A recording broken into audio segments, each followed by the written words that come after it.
पिछले एक सप्ताह से इस बात पर पूरे देश में बवाल मचा हुआ है कि महाराणा सांगा, जिनका पूरा नाम महाराणा संग्राम सिंह था, उन्होंने इब्राहिम लोधी को हराने के लिए बाबर को खुद ही इनवाइट किया था।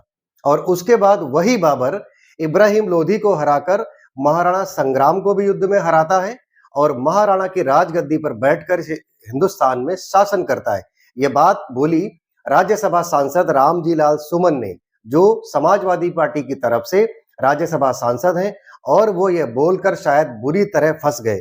वाकई ये इस बात ने इस देश में पूरी तरह से भूचाल खड़ा कर दिया है। राजस्थान समेत पूरे देश के अंदर इस बात का इतना जबरदस्त विरोध हो रहा है कि बचाव में अखिलेश यादव को भी उतरना पड़ा। और गौरतलब है कि अखिलेश यादव के ही वो सांसद हैं। अब इस देश की सांस्कृतिक चेतना, इस देश की सांस्कृतिक विरासत और इस हिंदुस्तान की राजनीतिक स्थिति को पूरी तरीके से डिस्टर्ब कर देने वाला, हिला देने वाला यह बयान था रामजी लाल सुमन का। और इस बयान ने न सिर्फ महाराणा संग्राम सिंह के अग्रजों को परेशान किया, बल्कि इस पूरे देश की राजनीति को, जो राजनीति आज भारतीय जनता पार्टी कर रही है, जो आइडियोलॉजी आरएसएस की है, उस आइडियोलॉजी को भी हिलाया।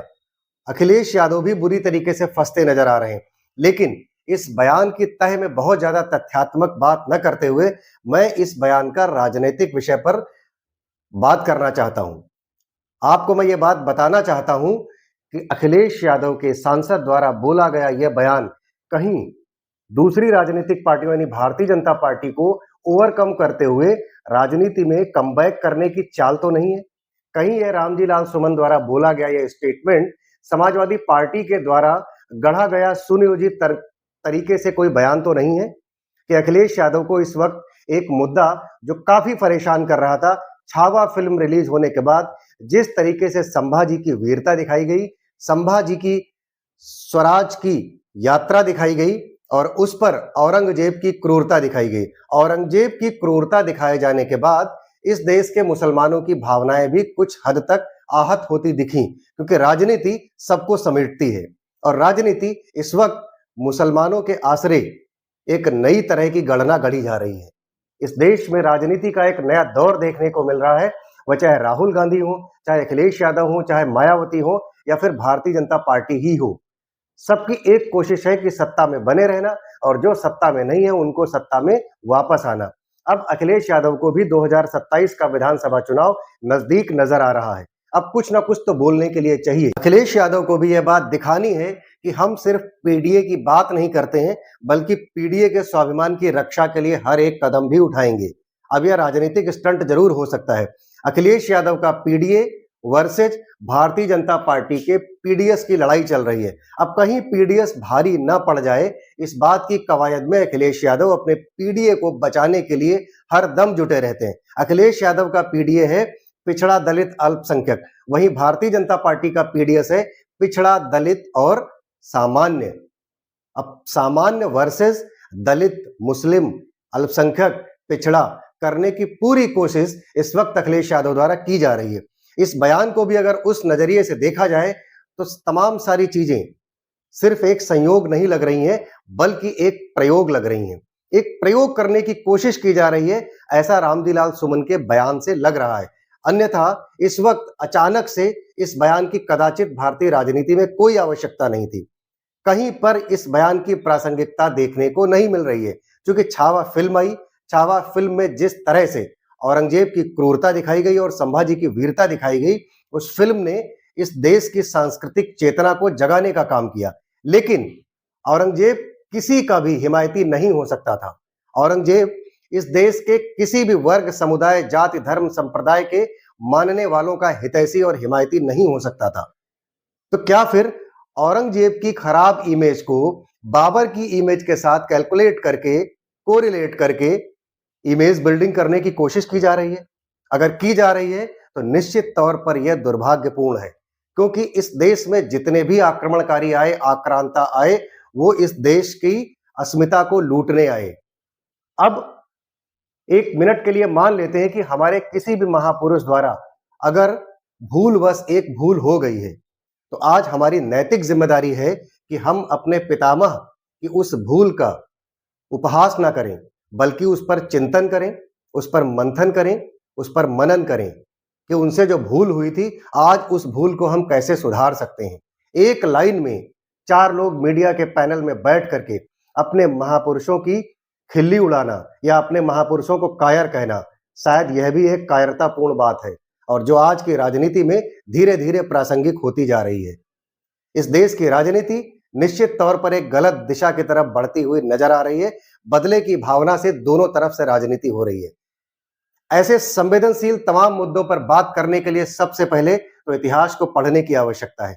इतिहास के हमेशा 2 पहलू रहे हैं। जब भी इतिहास लिखा गया तब 2 पहलुओं में लिखा गया। जैसे एक सिक्के के 2 पहलू हैं, वैसे इतिहास के भी 2 पहलू हैं।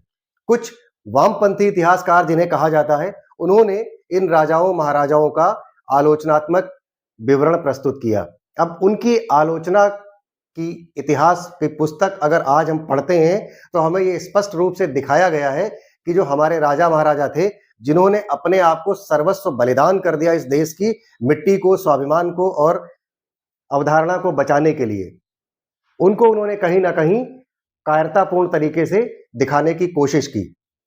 लेकिन सिर्फ एक लाइन में कोई भी महापुरुष गलत नहीं हो सकता। यदि उसका एक निर्णय कहीं गलत साबित हुआ तो इससे उनके पूरे जीवन के वक्तव्य और पूरे जीवन की वीर गाथा को कलंकित नहीं किया जा सकता। और आज जिस तरीके के ये छोटे छोटे छद्म नेता जो पैसे की चाटुकारिता करके राज्यसभा और लोकसभा तक पहुंचते हैं, शायद उनकी औकात से ऊपर की बात है हमारे वीर महापुरुषों पर उंगली उठाना और उन पर कोई ना कोई आलंछन लगा देना। यह आपका राजनीतिक स्टंट जरूर हो सकता है, आपको 10 साल 5 साल राज्यसभा लोकसभा की सीट जरूर दिला सकता है, लेकिन आपको निश्चित तौर पर कोई अधिकार नहीं है कि आप इस देश की सांस्कृतिक चेतना, आप इस देश की सांस्कृतिक विरासत और इस देश के मूल्यों पर अपने कुठाराघात, अपने कुत्सित प्रयास से हमला करें। इस देश का संविधान, इस देश की नैतिकतावादी राजनीति आपको इस बात की इजाजत नहीं देती है। निश्चित तौर पर जिस तरीके से अखिलेश यादव ने कल यू टर्न लेते हुए बयान दिया, अगर आप पहले इस तरीके का बयान देते तो कल जो करणी सेना द्वारा वहां पर उनके घर पर हमला करते हुए घटना घटी, वो शायद नहीं घटती। और निश्चित तौर पर ऐसी घटनाएं समाज में विघटन पैदा करती हैं, समाज में जातियों के बीच, संप्रदायों के बीच खाई चौड़ी करने का काम करती हैं।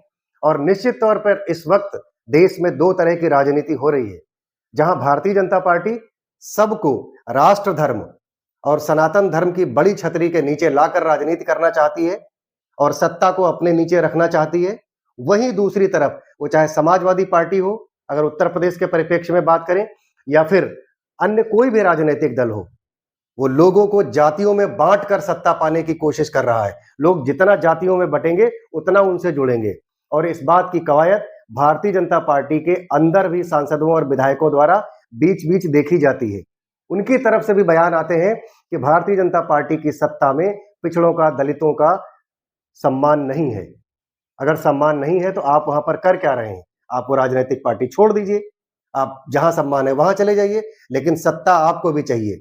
आप वहां इसलिए टिके हैं कि भारतीय जनता पार्टी का जो मूल वोट है, हर विधानसभा में 50,000 1 लाख वो आपको मिलता है, इसलिए आप उसी राजनीतिक दल से चुनाव लड़ करके वो 1 लाख वोट पाकर सदन तक का रास्ता तय करते हैं।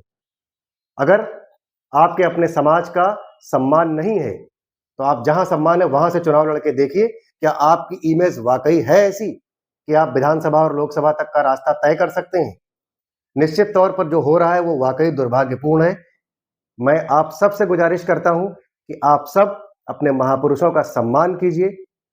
वो हमारे पितामह हैं, वो इस देश की अस्मिता को बचाने के लिए अपना सर कटाए बैठे हैं और आज हम 2-4 लाइनें पढ़ करके, व्हाट्सएप यूनिवर्सिटी का ज्ञान ले करके कहीं भी उल्टी कर देते हैं। ऐसी चीजों से बचिए, नहीं तो इस देश की एकता, अखंडता सब कुछ खतरे में है। आपके अपने क्या विचार हैं, आप क्या सोचते हैं, मेरे वीडियो के कमेंट सेक्शन में जरूर लिखिए और अपनी उपस्थिति दर्ज कराइए। नमस्कार, आप देख रहे थे द रियल टॉक शो। मेरा नाम है सचिन प्रभाकर। मेरे फेसबुक चैनल पर मेरे पेज को द रियल टॉक शो को फॉलो कीजिए और यूट्यूब पर द रियल टॉक शो को सब्सक्राइब करना ना भूलें। धन्यवाद। जय हिंद, जय भारत।